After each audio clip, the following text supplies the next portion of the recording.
Hii ni Mkupa TV. Hakikisha unakuwa mtu wa kwanza kabisa kupata taarifa mbalimbali za kitaifa, kimataifa, burudani na michezo kwa kuwa mtu wa kwanza kusubscribe, kucomment, kushare pamoja na kulike Mkupa TV kwenye ukurasa wa YouTube.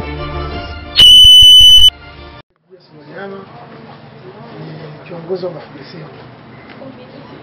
kwa mkoa wa Dodoma, na sababu ambayo imetuleta hapa leo ni mkuu wa polisi wa mkoa wa Dodoma alikuwa anataka kuongea na wadau wa simu, na lengo la kuongea na wadau wa simu ni kwamba wizi umekithiri kwa Dodoma na simu nyingi zinaibiwa na hazipatikani, na jeshi la polisi lilikuwa limeona kwamba tatizo au chanzo au sehemu ya uhalifu na mafundi simu pia.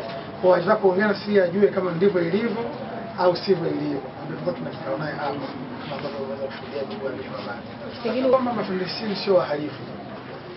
Na tatizo kama ambavyo umeona tumezungumza na RPC, tatizo la wizi wa simu kuendelea na kukua kuna mambo mengi. Lakini jambo la kwanza kuna mafundi simu wenyewe ambao sio waadilifu. Kama ambavyo mnajua kila sehemu kuna weledi, kuna wajibu, mambo kama sasa. Kuna mafundi simu ambao sio waadilifu kweli wapo, na hao ndio ambao wanachangia wizi kuendelea kuwepo na simu ambazo zinaibiwa au TV kutokupatikana. Lakini pia kuna maaskari ambao sio waadilifu. Sasa hao naweza nikasema ndio changamoto kubwa zaidi, na ndio maana RPC anataka kuongea na sisi. Okay. Kwa majina naitwa Amina Abdueli, jina la biashara naitwa Gerinda Makere.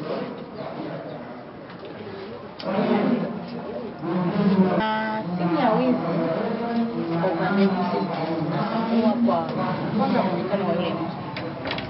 Kama simu imefika pale anakuja anakwambia naomba ni flashie. Sababu simu ya wizi mara nyingi inakuwa ina password au ina kitu kinaitwa FRP.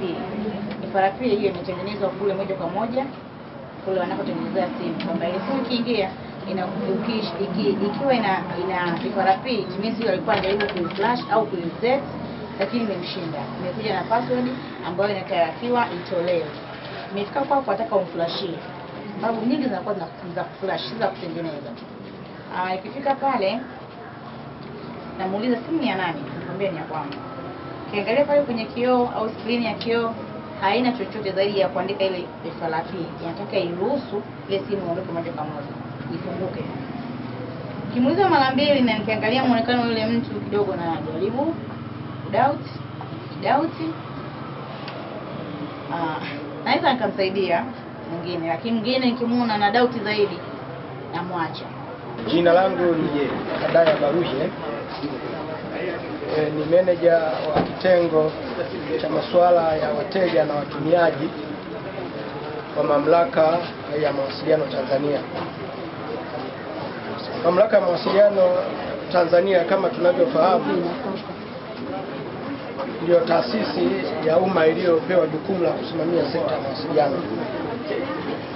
Kwa hiyo tulipokea mwaliko wa jeshi la polisi, wao watakuwa na kikao pamoja na mafundi simu. Kama tunavyofahamu mafundi simu ni wadau, sisi ni wadau wetu kwenye hilo eneo wanalolifanyia kazi. Kwa hiyo kwanza kabisa ni washukuru na kuwapongeza jeshi la polisi kwa kuona umuhimu wa kukutana na kundi hili la mafundi simu. Tumekuwa na mafundi wengi kama ambavyo pengine mmeona hapa, sio wachache. Lakini kikubwa ambacho ninakiona kuwa ni chenye manufaa ni jeshi la polisi kuendelea kuwakumbusha wadau ambao kwa namna moja au nyingine wanahusika kwenye kusimama na pengine kupunguza au kama sio kuondoa kabisa uhalifu ambao unatokea mtandaoni katika vitu ambavyo vimetajwa kama simu za mkononi, televisheni, vile ni vifaa vya kielektroniki. Na kwa takwimu zetu ambazo Mamlaka ya Mawasiliano imekuwa ikitoa pengine kuanzia mwezi wa Juni, kutokea mwezi wa Juni, Septemba ile mpaka Disemba, unagundua kwamba majaribio ya ulaghai kwa kutumia simu za mkononi au kutumia mtandao katika mkoa wa Dodoma yameendelea kupungua. Sasa yanapungua ni kwa sababu ya mambo mbalimbali mamlaka ya mawasiliano imekuwa ikifanya. Kwa kikubwa ambacho tunawasisitiza wananchi waache kupokea mali za wizi. Kupokea mali za wizi, na mara nyingi zinaweza kufahamika kwa sababu mali hizo unakuta zinauzwa kwa bei rahisi, bei ya chini kabisa. Na huyo mtu anayeuzwa kumwangalia hali yake, kweli hali yake hairidhishi na kitu ambacho anachokuletea.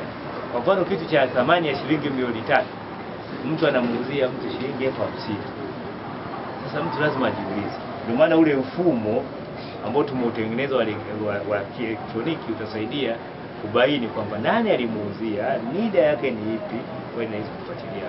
Kwa hiyo kupokea mali ya wizi ni hatari. Kwa sababu inawezekana mtu asiangalie mali, lakini aangalie hiyo mali imepatikana vipi. Wakati mwingine mali hiyo imepatikana kwa makosa ya kuvunja na kuiba, lakini hata mauaji na unyang'anyi wa kutumia silaha. Sasa mtu anapokamatwa na ile mali, inawezekana ni simu au ni hizi television, akaiba akakutwa nayo, kukuta anaingia kwenye hatia au anaingia kwenye tuhuma kubwa za mauaji au unyang'anyi wa kutumia silaha kwa sababu ya kupokea zile mali za wizi. Sasa hiyo ni muhimu sana wananchi wakae kwa tahadhari, wasichukue mali za wizi au zizaniwazo kwa wajiridhishe kwanza kabla ya kuna viongozi wapo, kuna polisi kata wapo, mimi wakaguzi wa kata wapo, kuanzia ngazi za chini. Lakini tumeacha namba zetu za simu, wajiridhishe, wasiharakishe kuchukua kununua zile mali.